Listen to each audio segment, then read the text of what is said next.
কি হয়েছে দেখ আমার মেয়েটা কান্দাইয়া ওরে মা বাবা রে এতক্ষণ পর্যন্ত না খাই হয়েছে আমার মাইয়া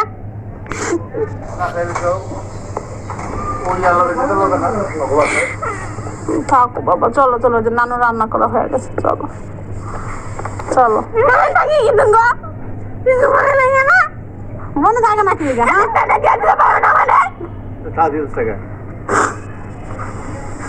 এদিন খানা দিয়ে দিতাম না মনে থাকে না কে তুমি হ্যাঁ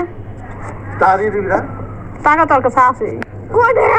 কালকে তোমার আমি দিলাম হেঁটে নিয়ে যাল নাই তোমার ব্যাগে আমার 500 টাকার নোট আছে একটা হেঁটে খাইতে না এই টাকা কে তোমার ব্যাগে আমি লাল ব্যাগ রেখে দিই নাকি ওটার মধ্যে কালকে কই নাকি টাকা আছে ওইটার মধ্যে তুমি খাইলে খাইলেও তুমি খাও না সেটা কার দোষ টিফিনে নাম দেয় না এবার না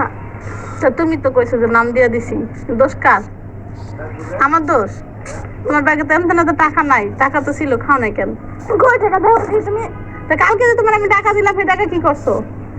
কোন টাকা দিছো বিকালে যে টাকা দিলাম 30 টাকা দিছি তো 30 টাকা পরে তোমার ব্যাগে আমি 500 টাকা নোট আমি কিনে রাখতে বললাম তোমার বললাম না যে লাল ব্যাগ তোমার ব্যাগের মধ্যে রাখো পরে আসে ওটার মধ্যে টাকা তোমার খাইতে মন চাইলে খাইয়া নিও